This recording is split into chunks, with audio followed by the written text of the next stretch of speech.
The sun was dying over the jagged rim of Palo Duro Canyon. The Texas sky bled a bruised orange. For 6 grueling days, dozens of men had searched for Thomas Sterling. He was the king of the Panhandle. He owned the cattle, the land, and the very air people breathed. Sterling was a man forged of iron and cold commands. But by the 7th day, the town had already given him up for dead. The search parties had disbanded. The men retreated to the dim light of the saloons. They raised glasses to a memory they were already beginning to erase. Lawyers were already discussing what would happen to his sprawling estate. The world had stopped looking. Everyone had turned their backs on the abyss. Everyone except a widow in a faded, threadbare blue dress. Martha stood at the edge of the world. A cold wind tugged at her hair and her faded dress. It hissed through the twisted cedar trees. The canyon was a red, silent scar on the belly of the Texas plains, down in that jagged throat of earth. Martha felt a heartbeat. She didn't hear it with her ears. She felt it in the soles of her worn-out boots. Behind her stood her 2 reasons for breathing. Samuel was 10 years old. He held his chin high, mimicking the shadow of the father he had lost. Little Eliza was only 7. She kept her small, cold hand tucked firmly into her brother's sleeve. Their clothes were thin, washed 1,000 times until the fabric was like paper. The red dust of 1888 covered them like a shroud. Their boots were nearly gone at the toes, but neither child uttered a word of complaint.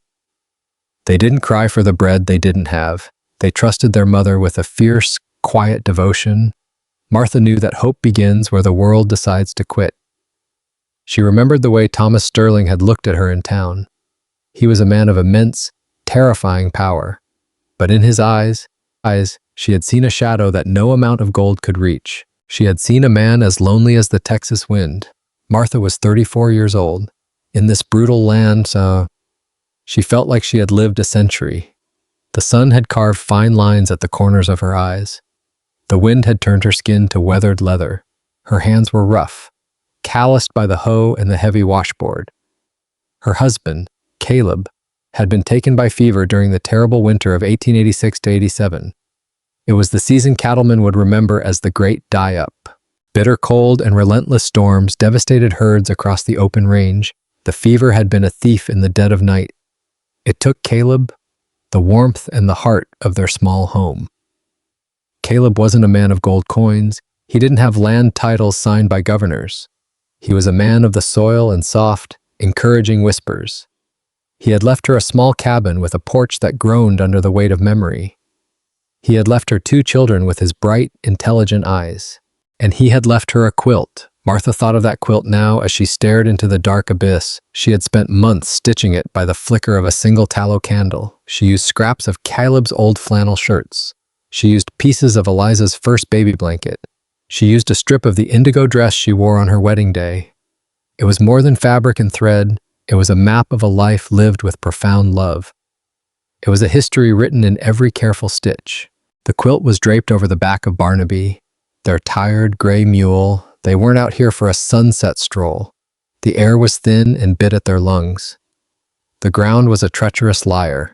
They were looking for a man the world had already buried in its mind. Thomas Sterling had vanished during a freak spring storm. A prize stallion had broken loose from his stable. The animal headed straight for the lethal canyon road. Sterling was a man of pride. He did not like to lose what belonged to him.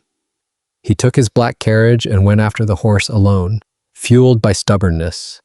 The clouds had been black and swollen with rage. The lightning had split the sky like a divine whip. He refused to listen to his ranch hands. The carriage had vanished into the screaming maw of the storm. The initial search parties had been massive. 50 men on horseback had combed the rim with lanterns. They had fine leather saddles and expensive Winchester rifles. They hired the best scouts from the Indian Territory. They searched for 6 grueling, fruitless days. They found his hat near the flooded riverbank.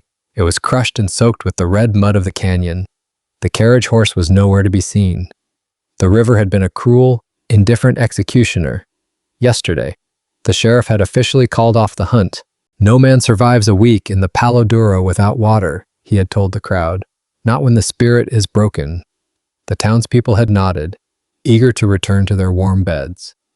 The wealthy investors from the city were already packing their trunks. They treated Thomas Sterling like a ghost, but Martha didn't believe in ghosts. She knew what it felt like to be lost in the tall grass. She knew what it felt like to be forgotten by your neighbors. She had only spoken to Sterling once in her life.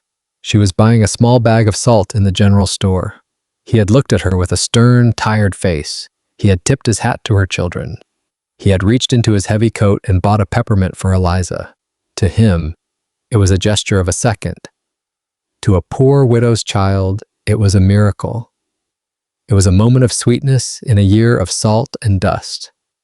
The poor never forget where the seeds of kindness are planted. She would not let him disappear into the red dirt.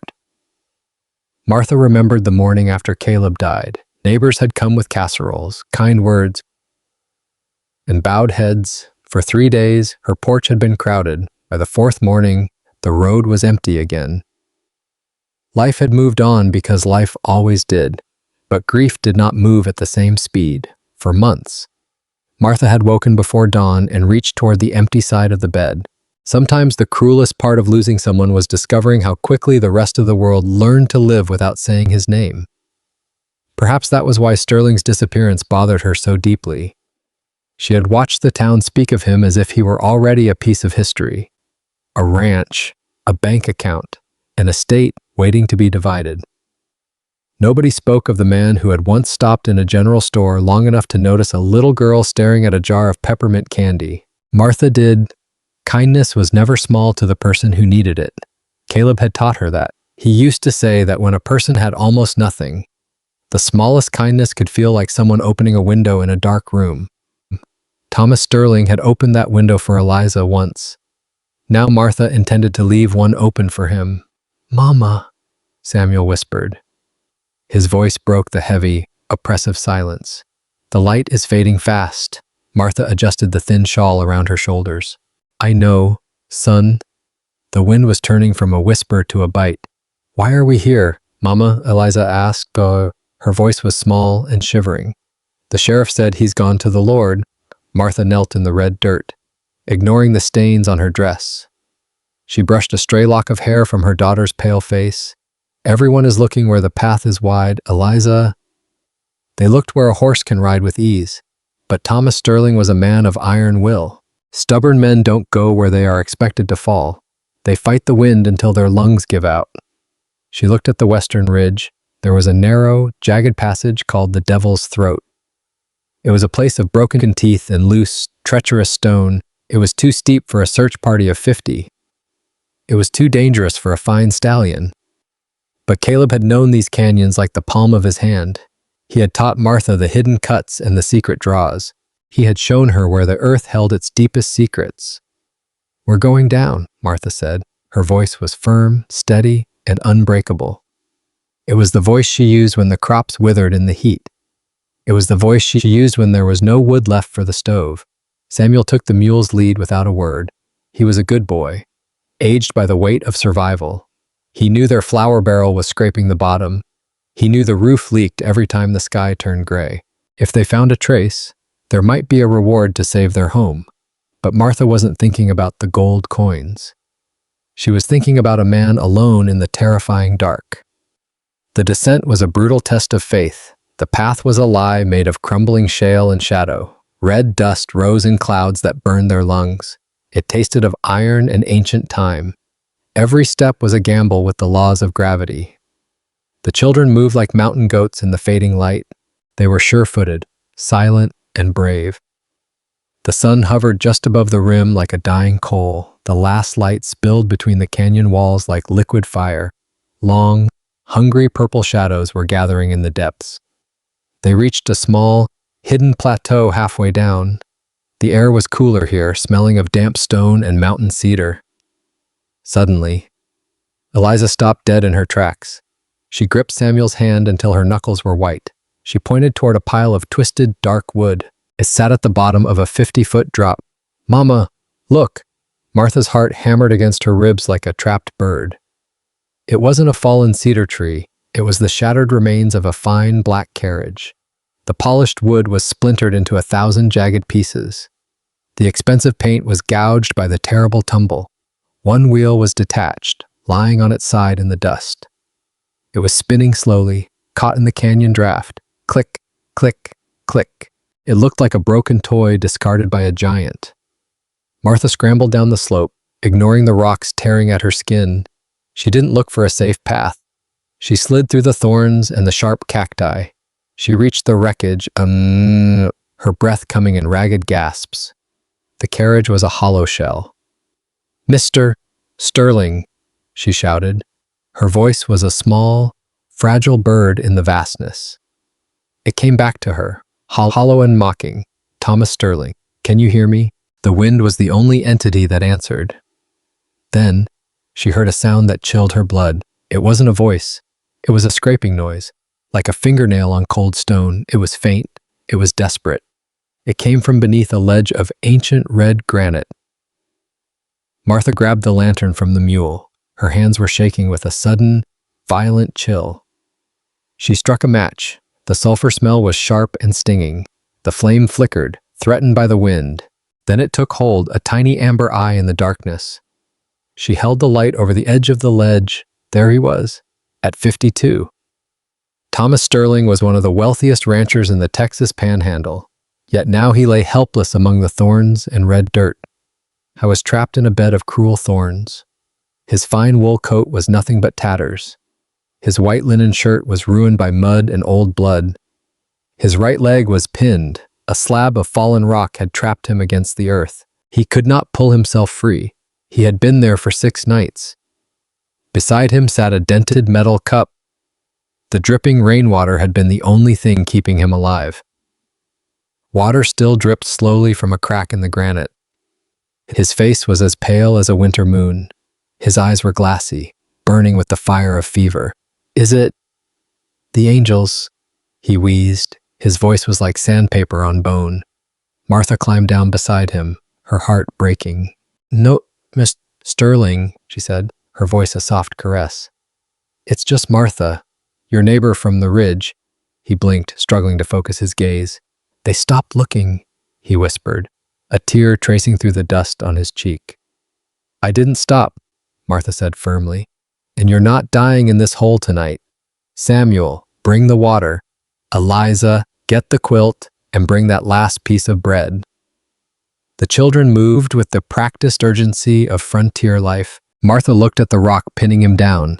It was heavy, buried deep in the red clay. She could not lift it with her strength alone. But she knew the physics of survival. She found a sturdy branch of seasoned, fallen cedar. She wedged it deep under the stone. "Mr. Sterling, this is going to hurt." He gave a weak, grim smile that was more of a grimace. "I've felt worse than a stone, Martha." Martha put her entire life's weight onto that branch. She leaned her history and her hunger into the wood. She grunted, the muscles in her back screaming in protest. The tendons in her arms felt like they would snap. The rock groaned, a low tectonic sound. Slowly, agonizingly, it shifted. "Now, wow," she barked. As Martha forced the stone up an inch, Sterling pushed with his last ounce of soul. At last, his trapped leg came free. Thomas cried out once before exhaustion overwhelmed him. Martha didn't panic. She didn't have the luxury. Samuel held the tin cup toward him while Eliza offered the last piece of bread they had brought from home. Thomas stared at the food, then at the 2 dusty children offering it without hesitation. For a moment, the wealthiest rancher in Texas could not speak. Samuel lowered himself carefully beside the trapped rancher. "Small sips," Martha warned. Samuel nodded and held the tin cup steady. Thomas drank as though every drop were something sacred. When he tried to take too much, Samuel pulled the cup back exactly as his mother had told him. "Slow, sir." Thomas stared at the boy. Men twice Samuel's age usually trembled when Thomas Sterling looked at them. Samuel did not. He only looked worried. Eliza was still holding the bread. It was a hard little piece from the heel of yesterday's loaf, their last piece. She looked at her mother before offering it again. Martha knew what that glance meant. If Thomas ate it, there would be nothing left for Eliza until morning. Martha nodded. The girl placed the bread carefully into Thomas's dirty hand. "You need it more than me," she whispered. Thomas looked down at the bread. His fingers closed around it, but he did not eat. "What is your name?" "Eliza." His exhausted eyes sharpened for just a moment. The peppermint girl. Eliza's mouth opened in surprise. You remember? Thomas managed the faintest smile. I remember now. Something inside Martha tightened. The powerful rancher had remembered a poor child he had met only once. Eliza broke the bread in two. She placed one half back in his palm and kept the other. Now we both have some. Thomas looked away toward the darkening canyon. Martha saw him blink hard. Perhaps it was pain. Perhaps it wasn't. For the first time since finding him, she stopped seeing the richest man in the panhandle. She saw only a tired, lonely man accepting half a piece of bread from a child who had almost nothing. The quilt, Martha whispered. Eliza handed her the heavy, storied fabric. Martha wrapped the wealthy rancher in the pieces of her own life. The soft flannel felt like a miracle against his chilled skin. One detail I wanted to preserve in this story is the importance of handmade quilts in frontier homes. They were practical, but they could also carry pieces of old clothing and family memory from one generation to the next. And for Thomas that night, Martha's quilt became something money had never been able to buy, the feeling of home. But the night was far from over. We stay here tonight, Martha decided.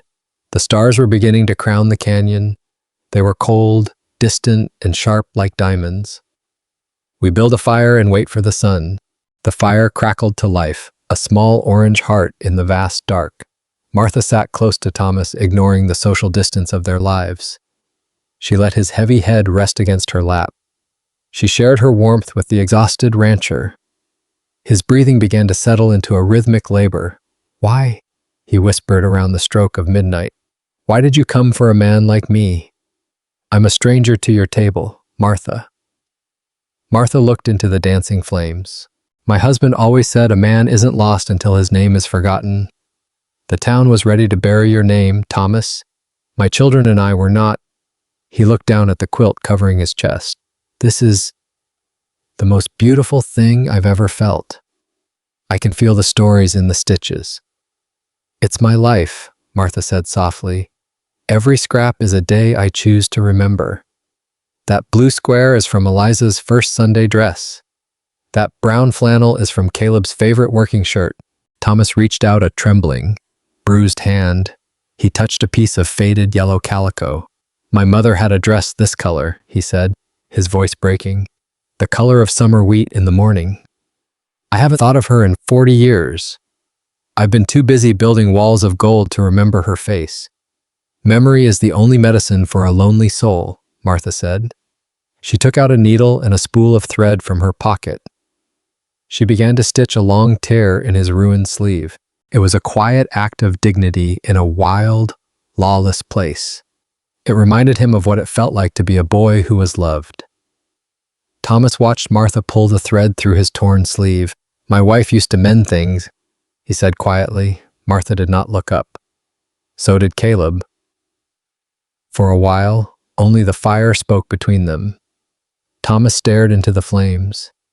I used to think grief was something a man could outrun. Martha tied off the thread. Did it work? No. The answer came so quickly that she finally looked at him. Thomas gave a tired laugh. I bought cattle. He paused for breath. Then land. Then more cattle. I built bigger barns because the small ones reminded me of the farm where my wife and I started. I bought a house with 12 rooms because I couldn't bear the silence of the 3 rooms where my son had learned to walk. Martha's expression softened. And was the 12-room house quieter? Much. That answer hung between them. Samuel and Eliza slept near the fire, wrapped together beneath Martha's shawl. Thomas watched them. I had forgotten what a home sounded like. What does it sound like? Thomas listened for a moment. Samuel shifted in his sleep. Eliza murmured something and tucked herself closer to her brother. The sound of someone breathing in the next room, Thomas said. The sound of knowing you aren't the only soul beneath the roof. Martha lowered her eyes to the quilt. Then perhaps you didn't lose your home when you lost your family. Thomas looked at her. Perhaps you just stopped allowing yourself to have another one. Neither of them spoke after that. But something had changed beside that canyon fire. Not love, not yet. Only the quiet recognition of 2 people who had carried the same loneliness by different roads. But the night was far from over. At 3 in the morning, a rhythmic sound echoed through the canyon. It was the sound of metal shoes on stone. It wasn't a rescue party. Rescue parties carry lanterns and shout hope into the dark. These riders were silent, moving like wolves. Martha felt a primitive chill run down her spine. She stood up and moved to the very edge of the firelight. 3 men were picking their way down the trail, the Miller brothers. They were the vultures of the high plains.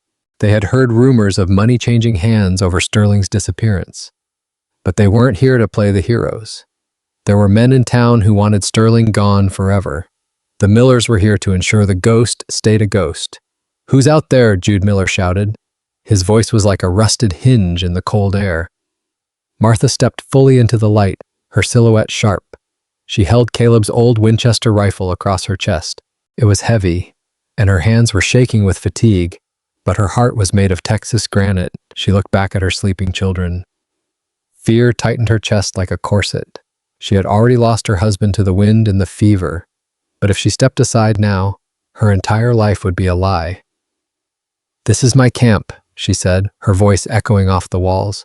"You are not welcome at this fire." The men laughed, a harsh, ugly sound that vibrated in the air. Jude Miller swung himself off his horse. "Look at this," Jude sneered. "A starving widow and her 2 little pups. Is that the ghost of Sterling hiding under that rag?" He stepped closer, his hand resting on his holster. "He looks half dead already. Why don't you let us take that burden off your hands?"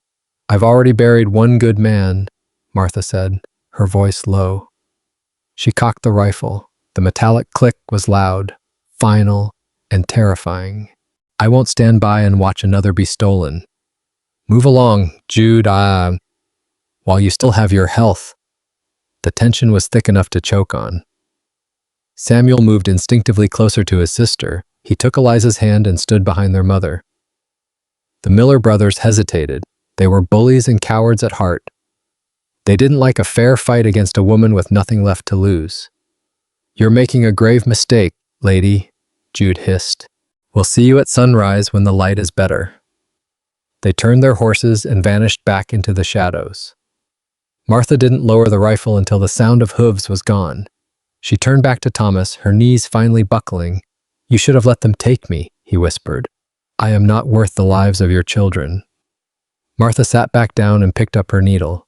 "Then we'll make sure they don't find us here when they return," Martha said. They spent the rest of the night in a vigil of silence. If Martha's courage has touched you so far, tell me where you're watching from. And if you enjoy stories about ordinary people finding extraordinary strength, subscribe and stay with us. As the sky turned a pale, sickly gray, they moved. "We can't use the main trail," Martha said. They built a rough travois from the carriage poles and some rope. Martha hitched the makeshift sled to Barnaby the mule. She guided the mule with a steady hand. Samuel walked beside the travois, keeping Thomas steady whenever the trail tilted. It was slow, grueling, and agonizing work. I chose a travois here for a reason. On rough frontier ground, a simple drag made from poles could move supplies or an injured person where a wagon could never safely go. For Martha, survival wasn't about extraordinary strength. It was about knowing how to use the little she had. But Martha remembered a hidden route Caleb had shown her, a path that led to a cave hidden behind a thin, seasonal waterfall. The sun rose, hot, punishing, and unforgiving. They reached the curtain of water just as the shouting began. The Millers were back at the clearing, cursing the empty space. "Find them," Jude's voice echoed like a curse. Martha led the mule through the cold spray of the water. They entered the cool, dark sanctuary of the cave. They sat in a silence so deep they could hear their own hearts. Outside, a horse snorted somewhere beyond the curtain of falling water. Martha froze. Samuel immediately pulled Eliza closer. No one spoke. A man's voice drifted through the rocks. It was close enough that Martha could hear individual words. "They came this way." Another voice answered, "There's nothing here." Martha looked at Barnaby. The old mule stood motionless in the shadows, but his ears twitched toward the sound. If he brayed, their hiding place would be discovered. Samuel understood at the same moment. He moved slowly to Barnaby and placed one hand against the mule's neck. "Easy, old boy," he breathed. Barnaby lowered his head. Thomas watched the boy from the travois, even through the fever. Something like wonder crossed his face. The footsteps outside came closer. Water splashed. A shadow passed briefly across the entrance. Martha could feel Eliza's fingers digging into her palm. She wanted to tell her daughter not to be afraid. But Martha was afraid too. Courage had never meant the absence of fear. Caleb had taught her that. Courage was doing the next necessary thing while fear sat beside you. So Martha remained still. She kept one arm around Eliza and waited. A long minute passed, then another. Finally, the shadow moved away. The voices became faint. Only when the canyon swallowed the last sound of the riders did Samuel release the breath he had been holding. Thomas looked at him. "That mule trusts you," Samuel shrugged. "He knows we're family." Thomas turned his eyes toward Martha. The simple word seemed to strike him harder than anything else had. Family. He had spent 20 years building an empire because he no longer had one. Now, hiding in a damp cave with a widow, 2 children, and an old mule, he understood how poor his great house had truly been. The shouting eventually faded as the brothers moved deeper into the canyon. Inside the cave, Thomas looked at Martha with new eyes. His fever was finally beginning to break. "You've saved my life twice already," he said. He reached into his inner pocket and pulled out a gold locket. He showed her a faded picture of a young woman and a small child. "My wife and my son," he said, his voice thick with old grief. "They died in a blizzard 20 years ago. I built my empire of stone and gold to hide from the silence of their absence. I thought money would make me forget the cold. But lying under your quilt, I realized I've been living in a prison of my own making." Martha looked at the tiny faces in the locket. "They would be proud of the man you were before you got lost," she said.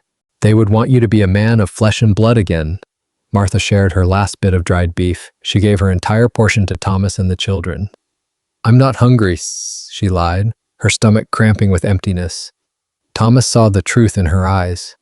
He broke the small piece of meat in half.